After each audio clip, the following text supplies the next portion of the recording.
muchos curiosos y curiosas estaréis en la sala precisamente para entender cómo funciona el tema del real time. Vamos a hablar de Unreal y otras cositas. Y para ello tenemos a Carlos Hughley de Tangram. Y esta es una charla que está patrocinada por HP con NVIDIA. Así que nada, un gran aplauso y os dejo con él. Gracias.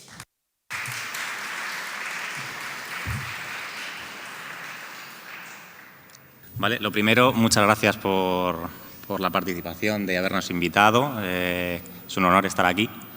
La verdad es que me gustaría hablar sobre todo de Unreal 5, de los cambios que va a tener. La gran mayoría, o imagino que tenéis más o menos una idea de cómo funciona. Generalmente era un software que estaba principalmente enfocado para un diseño de programación, pero poco a poco ha ido la herramienta evolucionando hasta el final. Ha llegado a puntos como incluso de videojuegos, técnicas del ejército, técnicas de medicina y, como habéis visto últimamente, como por ejemplo en Mandalorian, de Virtual Production. Lo mejor de todo esto es que Unreal Engine es una herramienta completamente gratuita, la cual hace muy accesible a que todo el mundo pueda llegar a aprenderla, y es muy simple, ya que la gran mayoría de información está patrocinada también por ellos, en el sentido de que podéis entrar y ver cómo funciona sin requerimiento de un técnico especializado. Podéis informaros y ver cómo es la herramienta en sí. Las herramientas que me gustaría presentaros hoy a nivel de cómo funciona en Unreal Engine es una de ellas, Nanite, que Nanite es el nuevo sistema que tiene a nivel de procesado de geometría. Lo que realmente permite es que a través de este sistema es capaz de recopilar por grupos la triangulización de toda la geometría y agruparla de forma que sea una representación muy fácil de todo el sistema, para que, digamos, que pese muy poquito a la hora de la lectura final. Podríamos llegar a tener, por ejemplo, un ejército, como vemos en la imagen, de guerreros, la cual no pasaría nada, por la carga de la máquina sería absolutamente casi nula. Y todo esto es gracias al sistema de cluster calling, que básicamente lo que hace es agrupar toda esa triangulización de los triángulos y las normales y que funcionen entre ellas. Básicamente reduce y agrupa de forma muy eficiente toda la geometría y es capaz de generar este proceso que al final lo que hace es leer un objeto como si fuera todo el rato repetido en un mismo grupo. Por lo tanto, lo que hace es la lectura de uno solo. Aquí podemos ver un pequeño ejemplo de cómo sería esa organización de la geometría. Y una de las ventajas, sobre todo, que tiene es que podríamos crear terrenos muy grandes y muy extensos a la hora de querer un detalle muy elevado. Sí es verdad que Nanite, a día de hoy, por desgracia, tiene una serie de desventajas que obviamente van a ser corregidas, probablemente, pero una de ellas, entre otras muchas, es que la geometría, si está rebotando entre ella, por ejemplo, cuando se queda una encima de otra, sí es verdad que esa lectura de polígonos a la hora de que le afecte la luz o cualquier otra cosa es muy complicada de leer. Entonces ahí es donde puede fallar. Uno de los ejemplos más claros en la que podemos ver ese tipo de cosas pues podría ser, por ejemplo, en unos árboles o en el pelo, que a día de hoy, en la antigua versión de Unreal, la 4.27, el pelo era una de las cosas que más problemas podía llegar a dar dentro de lo que es una producción, un videojuego o tal. De hecho, si os fijáis, normalmente el pelo no se suele siquiera mover en una producción o incluso en una película de Disney. Pero gracias ahora a la herramienta que está evolucionando poco a poco, todo esto es mucho más fácil. Ahora, por ejemplo, exportarlo el pelo en Unreal 5 es súper sencillo. Y también, por ejemplo, una de las desventajas que tiene todavía de hoy es que no funciona con lo que es los esqueletos. Pero como ya os digo, probablemente se solucione. Luego, otra cosa muy importante, que es una herramienta que puede ser quizás la más innovadora de Unreal en este momento, es Lumen. Antiguamente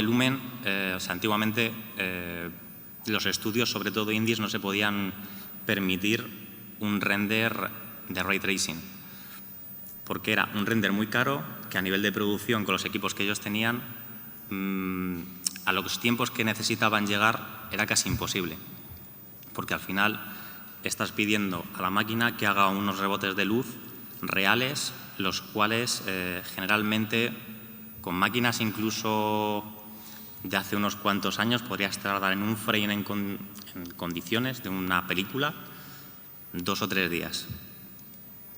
A día de hoy con Lumen lo que conseguimos son unos rebotes de luz bastante reales, siguen siendo luces completamente del sistema de iluminación que tiene, que es un híbrido entre la antigua y el nuevo Ray Tracing, pero que calcula completamente en tiempo real toda la luz. Si antiguamente en la 427 hiciéramos un render de Unreal, de luz, una build, un vaqueado, nos tendría que pintar unas UVs, que ahí es lo que estaría buscando tanto la luz como las sombras. A día de hoy con Lumen no necesitamos nada de eso, o sea, simplemente con colocar la luz y ajustar de manera muy sencilla los ajustes y los parámetros es una manera súper intuitiva. La iluminación final que al final tenemos con Lumen es casi la que vamos a tener en un render de un videojuego en tiempo final. O sea, lo que estemos viendo en ese momento es lo que vamos a estar jugando ahí, que es una de las herramientas, a mi parecer, de las quizás más potentes que tengamos. Luego, Lumen, también la iluminación real que resuelve es completamente indirectamente difusa. Por ejemplo, la luz rebota en una superficie captada por el color de la geometría. En este caso funciona muy bien con Nanite por ese sentido, porque la Nanite, como está pintando todo el rato las UVs que tiene que enseñarte, consigue una iluminación que, por ejemplo, mezclando estas dos técnicas no necesitamos usar mapas de altura, heatmap. Por ejemplo, como en este escenario que tenemos de fondo, si veis todo el relieve de las rocas y demás, con un heatmap casi sería imposible tener ese nivel de detalle. Pero realmente, a la hora de trabajar con estos dos elementos que combinan, podríamos llegar al nivel de detalle de que no parezca como la típica montañita que hay entre medias o de la textura que se cuela un poco en el fondo. Sí es verdad que tiene unos rebotes ciertamente infinitos, como se parece al Ray Tracing, pero con la escasez de que al final es muy poquito lo que está costando, porque, como ya os digo, no es un cálculo completamente real como el que utiliza Ray Tracing, pero es una semejanza entre ambos dos, del antiguo y el nuevo. Tampoco nos haría falta vaquear las UVs, porque ya directamente viene vaqueado. Por lo tanto, si yo quisiera, por ejemplo, añadir un mapa, por ejemplo, o sea, una luz que fuera una luz directa o una lámpara o incluso un emisivo, con Lumen lo tendría completamente en tiempo real dónde voy a estar colocando esa luz. Pero en cambio, con la 427 vaqueando, tendría que estar todo el rato pasando por ese proceso de build para poder ver el detalle final que quiero. Luego, aparte, tenemos realistas completamente, o sea, luces totalmente dinámicas que están funcionando completamente en la escena, como os explicaba. Y luego tenemos una herramienta que, a mi parecer, es útil, pero quizá le falta todavía bastante proyecto, que básicamente es el nivel de modelado de Unreal. Antiguamente ya lo había, no es algo que venga por defecto todavía, hay que activarlo. Y a día de hoy yo pienso que es una herramienta al final que lo que necesita, quizás ahora para el uso que tiene está bien, porque lo que quieren, o por lo menos lo que yo interpreto que se quiere, es que no vuelvas hacia atrás. Tú normalmente cuando estás haciendo un proceso de un videojuego, una película o lo que sea, al final tienes un momento que es voy a hacer el concept, voy a modelarlo, voy a hacer un baja, voy a hacer un alta, voy a hacer un vaqueo sobre uno sobre otro, tal. Lo que realmente queremos con esta herramienta es básicamente que no tengas que pasar por ese proceso luego de si el modelado no funciona bien o tengo que volver a vaquearlo o demás, tenga que volverme otra vez a otro programa de modelado. Sí es verdad que a día de hoy no lo sustituye un programa como podría ser Maya o ZBrush. A día de hoy yo no considero que lo sustituya, pero sí es verdad que sí podrías hacer pequeños ajustes como si fueran en ZBrush, podrías hacer un nuevo mapa de Vs, un cambio del grid si fuera necesario. Varias cosas que antiguamente tenías que volver a llevártelo al proceso anterior, que sería volver a cargarlo en tu programa de modelado o en carga de texturas o lo que fuera. Pero a día de hoy, con esto tenemos la solución. Igualmente, viene aparte, tendríamos que activarlo en la pestaña de plugins y luego podríamos utilizarlo como una herramienta normal y corriente de modelado. Volviendo atrás, por ejemplo, a Nanite, una de las cosas, sobre todo, que me gustaría decir es cuándo sería bueno usarlo. Generalmente yo lo usaría siempre que podáis, cuando vayáis a utilizar la versión 5, usar Nanite. El gasto que hace a nivel de proyecto, de cómo comprime todos los archivos, toda la geometría y, en general, todo lo que vayas a utilizar con él, es bastante descomunal. Sí es verdad que, aun teniendo los fallos que os he comentado, sigue siendo un sistema que a día de hoy, para hacer, por ejemplo, terrenos o, por ejemplo, columnas o estatuas, como hemos visto antes, es impresionante. O sea, el cómo poder optimizar de esa manera la escena para crear proyectos tan grandes, a día de hoy se pensaría que no se podría hacer. Luego, aparte también, una de las ventajas que tiene es que a la hora de organizar el proyecto ocupa muy poquito. Si es verdad que vas a gastar más en el hecho de que normalmente viene por varias fases a la hora de descargar, ya que de esto normalmente con Nanite lo que vamos a querer utilizar son fotonometrías. Entonces, cuando nosotros utilizamos, en este caso, Quixel, normalmente te van a venir por 4 detalles, que es el baja, el media y el alta. Y luego, aparte, hay un detalle más que han añadido, que es Nanite. El archivo de Nanite generalmente es muchísimo más pesado, pero luego realmente lo que está leyendo solo es ese archivo. No va a leerte todo el duplicado que tienes de, por ejemplo, si nos hemos descargado el de baja. Es importante también que si vamos a descargar, por ejemplo, alguna otra geometría que no sea de Quixel, la convirtamos en Nanite, en el caso de querer usarla. Ya que si no, va a estar todo el rato leyendo una geometría que realmente está como fuera de ese servicio que le estamos dando con Nanite.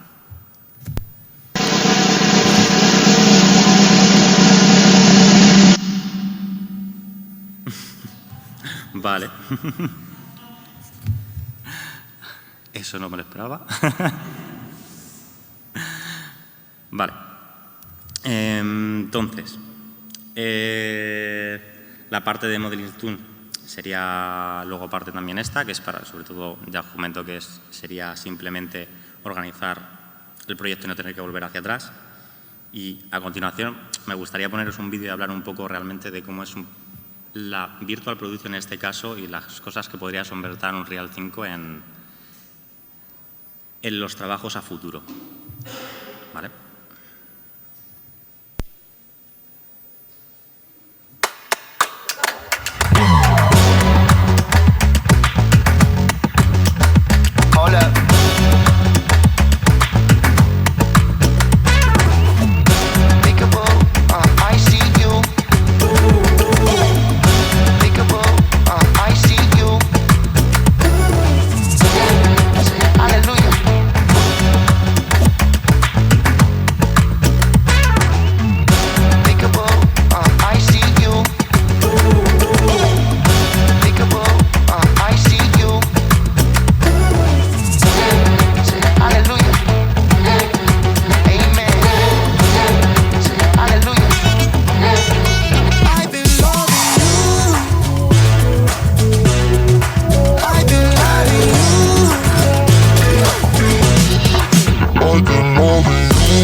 Vale.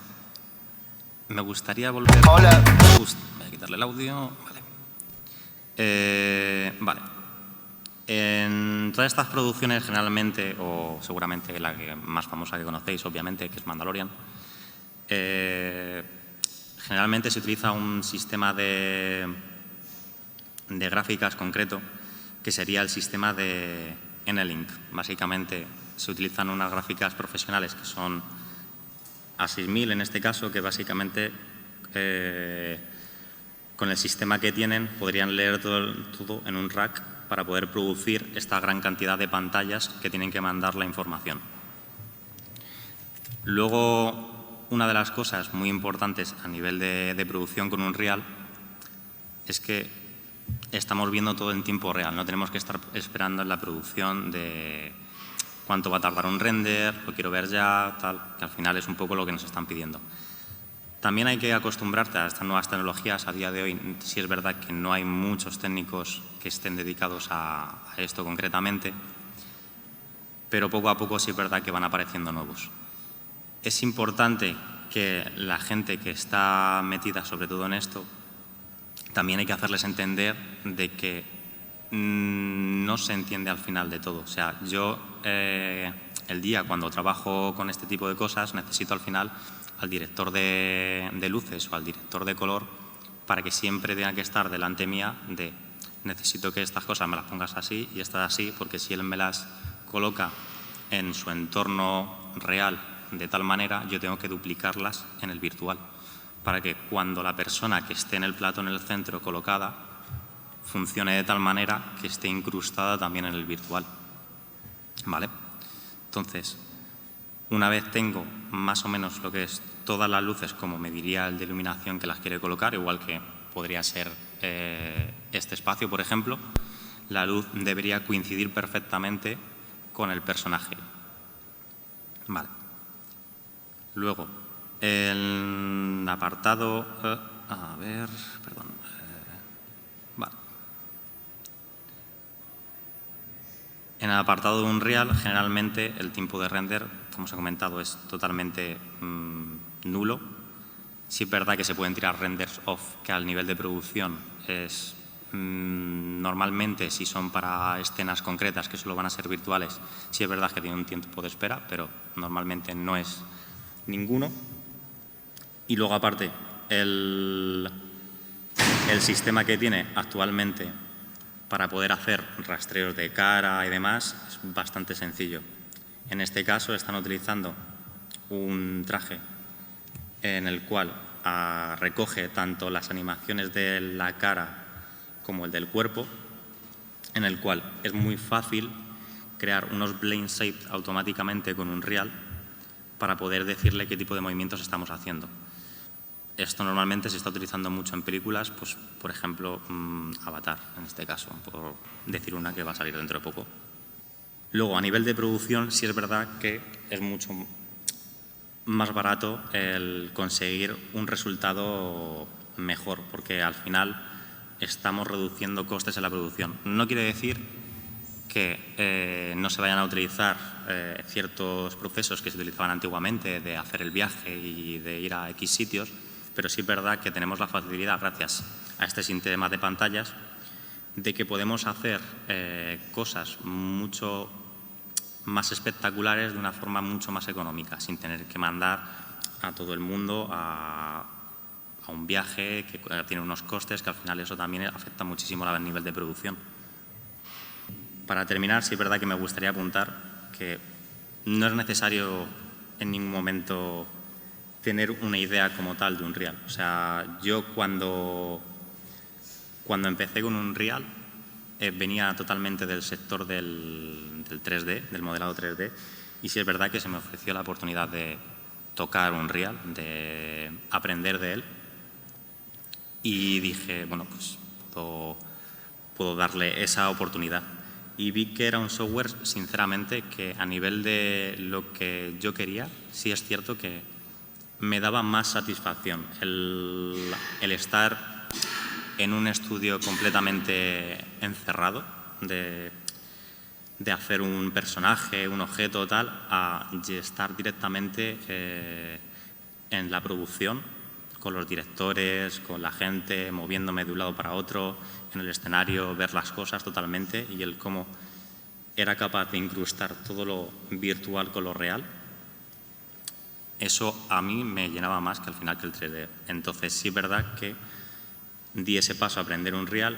Os digo que es un programa al final muy extenso. Mi recomendación, si le vais a dar una oportunidad, sería que os centréis en algo que os gusta dentro de Unreal.